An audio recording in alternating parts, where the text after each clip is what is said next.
Hello students, welcome to class. देखो, हमने हमारा पॉलिनोमियल का चैप्टर कंप्लीट कर ही लिया है, ठीक है। और ऑब्वियसली हमने इस चैप्टर में बहुत कुछ पढ़ा है, तो थोड़ा सा ना वो बहुत ज़्यादा लेंथी सा होता है और थोड़ा कंफ्यूजिंग सा होता है। तो ये एक मैंने स्पेशल वीडियो बनाई है, this is NCERT summary for polynomials, ठीक है। तो इसमें मैं तुम्हें एक बार रिकैप दूंगी कि तुमने क्या क्या पढ़ा है, तो प्लीज़ इसको ढंग से देखो। फाइन। देखो, तुमने जो फर्स्ट एक्सरसाइज करी थी, जो तुम्हारी फर्स्ट एक्सरसाइज थी वो तुम्हारी थी 2.1, जो तुम्हारी ग्राफ पे बेस्ड थी, ठीक है। इसमें हमने ग्राफ पढ़े थे। तो इसमें बेसिकली हमने ये पढ़ा था कि एक ग्राफ हमारी एक्स एक्सिस को कितनी बार कट करता है, उस हिसाब से हम उसके नंबर ऑफ रूट्स निकाल देते हैं, ठीक है। और इसमें हमने पढ़ा था कि हमारे जो क्वाड्रेटिक इक्वेशंस हैं उसके जो ग्राफ होते हैं वो पैराबोलास की फॉर्म में होते हैं, ठीक है। यह हालांकि आपको क्वाड्रेटिक इक्वेशन में भी ढंग से पढ़ाएंगे, लेकिन अभी आप यही समझो कि हमारी जो क्वाड्रेटिक इक्वेशंस होती हैं उसका पैराबोलिक ग्राफ होता है। तो ये देखो 2 बार कट कर रहा है, तो ये इसके 2 रूट्स होंगे। ये हमारी फर्स्ट एक्सरसाइज थी, ठीक है। इसके बाद में जब हमने 2.2 पढ़ी थी तो वो हमारी क्वाड्रेटिक इक्वेशंस पे बेस्ड थी, ठीक है। इसमें हमने सिर्फ 2 ही तरीके के क्वेश्चन करे थे। कैसे? एक इसमें हमने फैक्टराइज करना सीखा था। 3 मेथड है हमारे पास फैक्टराइजेशन के। कौन कौन से मेथड हैं? कॉमन लेना, मिडिल टर्म स्प्लिटिंग करना और आइडेंटिटी करना। ये 3 मेथड से हमने रिवाइज करा था कि हम किस तरीके से हमारी उसकी क्वाड्रेटिक इक्वेशन की फैक्टराइजेशन कर सकते हैं, ठीक है। एक चीज हमने क्या सीखी थी? हमने वेरीफाई करा था relation between zeros and coefficient, ये हमने सीखा था, ठीक है। ये वाला पार्ट हमने सीख लिया था, verify relationship between zeros and coefficient, जिसमें हम क्या पढ़ते हैं? हम पढ़ते हैं कि हमारी जो सम ऑफ रूट्स हैं वो माइनस का b बाय ए है और जो प्रोडक्ट ऑफ रूट्स हैं वो c बाय ए है। ये हमने पढ़ा था। फिर हमने एक और चीज क्या पढ़ी थी? फिर हमने पढ़ा था कि फॉर्म पॉलिनोमियल, हमने पॉलिनोमियल फॉर्म करना कैसे सीखा था। तो हमने इसकी general equation x² minus S plus P, ये जनरल इक्वेशन पढ़ के, और हमारे पास अल्फा बीटा या फिर अल्फा प्लस बीटा और अल्फा बीटा गिवन होता है, और उससे हम क्या करते हैं, हमारी इक्वेशन जो है वो फ्रेम कर लेते हैं। मैंने आपको इसमें बताया था कि आपको बहुत ज़्यादा ध्यान देना है that you are provided with some of roots और means you are provided with some of roots and product of roots और द रूट्स। अगर आपको अल्फा बीटा की वैल्यू गिवन है तो क्वेश्चन एकदम अलग हो जाएगा, और अगर आपको सम और प्रोडक्ट गिवन है तो क्वेश्चन एकदम अलग हो जाएगा, ठीक है। तो ये चीज़ का बहुत ज़्यादा ध्यान रखना है। ये 3 चीज़ें हमने सीखी है हमारी सेकेंड एक्सरसाइज में, फैक्टराइजेशन करना, रिलेशनशिप वेरीफाई करना जीरोस और कोफिशिएंट्स के बीच में, और इक्वेशन फ्रेम करना क्वाड्रेटिक की, ठीक है।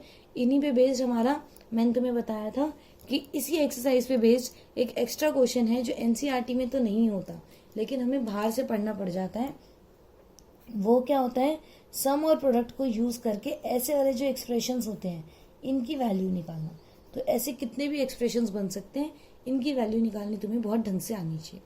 उसके बाद में हमारे पास 2.3 थी। 2.3 हमारी किस पे बेस्ड थी? हमारी लॉन्ग डिवीजन पे बेस्ड थी। लॉन्ग डिवीजन में मैंने तुम्हें क्या बताई थी? 5 वेराइटीज बता दी थी इस क्वेश्चन की, कि ये जो लॉन्ग डिवीजन के क्वेश्चन होते हैं ये 5 वेराइटीज पे बेस्ड होते हैं। वो 5 वेराइटीज क्या क्या होती हैं तुम्हारे पास? वो 5 वेराइटीज में तुम्हें रिमाइंडर निकालना होता है, वेरीफाई करना होता है तुम्हारा d is equal to, verify क्या करना होता है? d is equal to D into में q प्लस रिमाइंडर, ठीक है। तुम्हें एडिशन सब्ट्रैक्शन वाला करना होता है, एडिशन और सब्ट्रैक्शन वाला करना होता है, ठीक है। r निकालने के साथ साथ फैक्टर वेरीफाई करने वाला आ सकता है, और एक gx वेरीफाई करने वाला आ सकता है। I am sorry for hand writing, but ठीक है, हम समरी पढ़ रहे हैं तो इट्स ओके, कोई दिक्कत नहीं है। डन। ये हमारा हो गया 2.3 की जो हम वो करते हैं। लॉन्ग डिवीजन में 5 वैरायटी के क्वेश्चन थे। अगर आपको किसी भी चीज़ में प्रॉब्लम आ रही है, do refer to that very part of the chapter और आप उसको रिवाइज कर लो, ठीक है। जो हमारी 2.4 है, मैं इसी पेज पे इसलिए लिख रही हूँ ताकि मैं आप अपने पास स्क्रीनशॉट इसको रख सको कि आप कभी भी अगर जब आपको पॉलिनोमियल रिवाइज करना हो तो आप ये कर सकते हो। मैं ऐसे आपको हर चैप्टर के आपको समरी प्रोवाइड करूँगी, ठीक है। तो इसका स्क्रीनशॉट अपने पास रखना ताकि कभी भी रिवाइज करना हो तो आप कर सको। पहले कंप्लीट करने दो। क्यूबिक पॉलिनॉमियल हमारा क्या होता है, जो हमारा क्यूबिक पॉलिनॉमियल होता है, क्यूबिक पॉलिनॉमियल में हम क्या करते हैं, वही हमारे पास जनरल इक्वेशन है। इसमें भी हमने क्या सीखा है, फैक्टराइजेशन ना सीखकर इसमें हमने 3 स्टैंडर्ड वो सीखे थे कि हमारी जो सम ऑफ रूट्स होती हैं वो क्या होती हैं, माइनस का बी बाई ए होता है, एक हम अल्फा बीटा, बीटा गामा और गामा अल्फा सीखते हैं जो कि सी बाई ए होता है, और एक हम अल्फा बीटा गामा सीखते हैं जो कि माइनस का डी अपॉन ए होता है। ठीक है, इसमें भी हमने जीरोस और कोफिशिएंट जैसे यहाँ पे सीखा था, जीरोस और कोफिशिएंट के बीच का रिलेशन, तो ये वही रिलेशन है क्यूबिक पॉलिनॉमियल का। और इन सबको मिला के, इन तीनों चीज़ों को मिला के जो हमारा पॉलिनॉमियल बनता है वो बनता है के x cube minus S1 x square plus S2 x minus का p, जिसमें से ये मेरा S1 है, ये मेरा S2 है और ये मेरा p है। ठीक है, तो ये तो हमारे चैप्टर की समरी हो गई। अब ध्यान से देखो कि तुम्हें एनसीईआरटी के बाहर कौन कौन से क्वेश्चन करने हैं। देखो ग्राफ का एकदम 1 मार्क का क्वेश्चन आता है, कोई बहुत बड़ी बात नहीं है, तो ये तुम एनसीईआरटी के बस वही एक्सरसाइज और एग्जाम्पल पढ़ लो, बहुत है।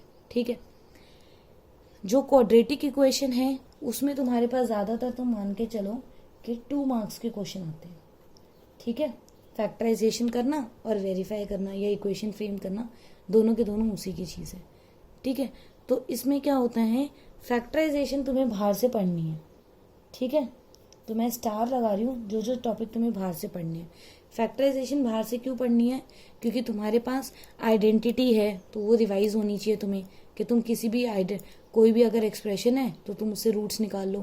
मिडिल टर्म स्प्लिटिंग की बहुत ज़्यादा प्रैक्टिस करनी है, कॉमन लेने की बहुत ज़्यादा प्रैक्टिस करनी है, तो फैक्टराइजेशन तुम्हें बाहर से क्वेश्चंस प्रिपेयर करने पड़ेंगे। जो वेरीफाई करने वाला है उसमें ऐसा कुछ नहीं है, तो वो तुम 1-2 क्वेश्चन करके देख लो, 5-6 क्वेश्चन कर लो तो तुम्हें समझ में आ जाएगा, उसमें कुछ अलग नहीं है। फिर उसके बाद में आता है फॉर्म करना। ये भी बहुत सिंपल है कि तुम्हारे पास फॉर्म में 2 वैरायटी आ जाती है। फॉर्म करने में तुम्हारे पास 2 वैरायटी आएगी, तुम्हें सम और प्रोडक्ट गिवन है या फिर तुम्हें अलग अलग रूट्स गिवन है। इससे निकाल लेना, प्रैक्टिस कर लेना, हो जाएगा, कोई बहुत बड़ी चीज़ नहीं है ये। ठीक है, तो फैक्टराइजेशन इस एक्सरसाइज में 2 मार्क्स के क्वेश्चन आएंगे, फैक्टराइजेशन है जो मेन पढ़ना है। उसके बाद में ये जो दोनों ही एक्सरसाइज है ये मेरी सीधी 3 मार्क्स और 4 मार्क्स कवर करती है। ठीक है, तो 3 मार्क्स और 4 मार्क्स के लिए एक तो ये चीज़, हाँ सॉरी ये रह गया था, ये तो पढ़ना ही है बाहर से, इसका तो एनसीईआरटी में क्वेश्चन ही नहीं है। मैं बार बार बोल रही हूँ, क्लास के टाइम पे भी बोला था, एनसीईआरटी का क्वेश्चन ही नहीं है इसमें, तो एनसीईआरटी में सॉरी ये वाले क्वेश्चंस है ही नहीं, तो ये तुम्हें बाहर से ही प्रिपेयर करने हैं। इसके बाद में जो 2.3 है लॉन्ग डिवीजन आती है, लॉन्ग डिवीजन में रिमाइंडर निकालना not a big deal, verify करना not a big deal, added subtracted में मैंने तुम्हें बताई दिया है, एडिशन में माइनस ऑफ रिमाइंडर आंसर होता है, सब्ट्रैक्शन में रिमाइंडर आंसर होता है। फैक्टर भी बता ही दोगे, अगर रिमाइंडर 0 आता है तो यस, अदरवाइज नो।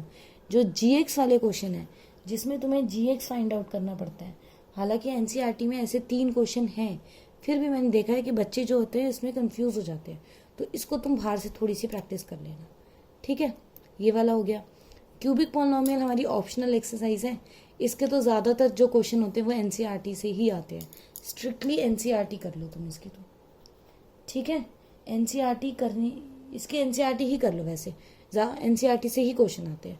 थोड़ा सा अगर तुम्हें अपना इंटेलेक्ट लेवल बढ़ाना है तो मैं तुम्हें एक अलग से सेपरेट वीडियो दूंगी कि क्या एक्स्ट्रा बुक्स पढ़नी होती है, वो देख लेना, वो फिर सब चैप्टर्स पे मतलब होगी, सब चैप्टर्स के लिए एक वो जनरल होगा वीडियो, तो ये ज़रूर कर लेना।